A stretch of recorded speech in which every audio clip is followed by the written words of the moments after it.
How's it going, ladies and gentlemen? My name is Spencer, and welcome to the first ever upload on the Stories with Spencer YouTube channel. Now, as you can probably tell, this channel is all about telling stories. I felt inclined to make this because throughout my entire life, I've kept a running list of stories. Some I thought were funny, some I thought were entertaining, and I haven't really told a lot of people. So I wanted to make this channel to kind of express myself, get my name out there, and just tell some stories, have a good time. So without further ado, let's go ahead and jump right into the first one, Wetting the Bed.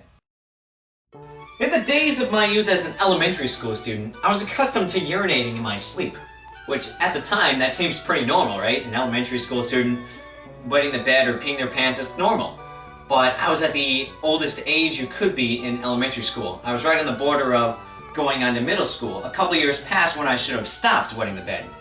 And I knew that, too. I knew I should have stopped a long time ago, and because of that I was really embarrassed. You know, I wasn't happy with myself. But it's not like there was anything I could do. I mean, just go to sleep, I woke up, I looked down, and then my pants are all wet. And it was already embarrassing enough having me know, and I especially didn't want anyone else to know. Especially not my parents. That would have made my life even worse. So what I did to try and keep it a secret was, whenever I wet the bed, peed myself, whatever you want to call it, I would wake up, I would take off my pee-soaked clothes, whether that be underwear, pajamas, whatever I had on, roll it up in a big ball, and then put this ball in the top drawer of my dresser and close it. That way no one would know to look there, and problem solved, right? It was closed so it didn't smell, and nobody would ever find out. However, after a couple months of doing this, I realized that wasn't a long-term solution. I was running out of clean underwear, and the top drawer of the dresser was getting pretty full, so I needed to think of something. I needed to think of another solution. So the first thing that came to mind was, alright, well just stop wetting the bed. I mean, just try and stop. So what I ended up doing was, before bed, an hour before I went to sleep, I would stop drinking all water, and then when I went to sleep, I tried not to think about wet dreams or peeing the bed or anything like that, just kind of get my mind off of it. However, that didn't work in the slightest. I would still wake up and have urine all over myself.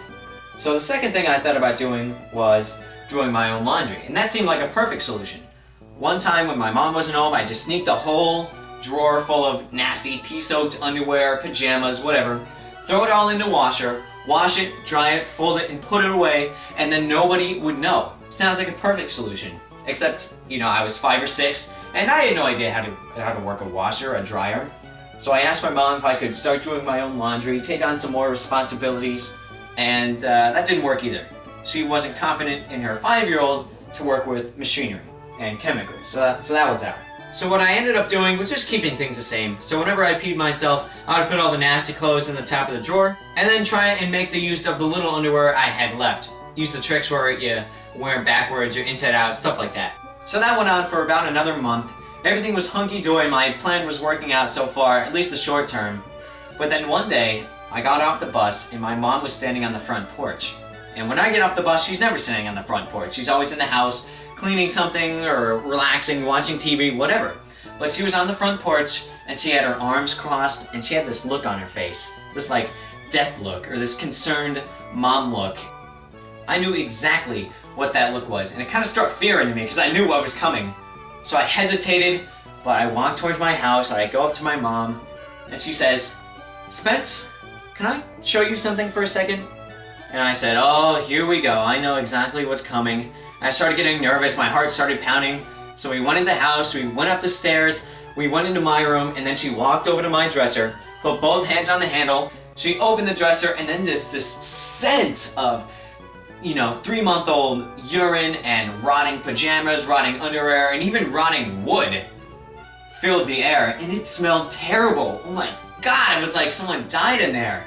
It was ridiculous. I had no idea because I just opened it for a second, throw it in, and close it without smelling anything. So she caught me. The jig was up, caught me red-handed, and I was ridiculously embarrassed. I was so embarrassed. I didn't know what to do. It was like when your mom catches you doing something bad, all you just do is stare at her and look down at the ground in shame. So we had to have a talk about that, had to have a talk about honesty and things that were going on in my life, stuff like that. But overall, it ended up working out because I got a whole bunch of new underwear, and we actually had to get a new dresser because the top drawer was soiled so bad, I actually couldn't use it anymore. But I guess it all kind of worked out in the end. And then couple months later, I actually stopped wetting the bed, so it all worked out. So thank you for watching, and thank you for listening to this very first upload.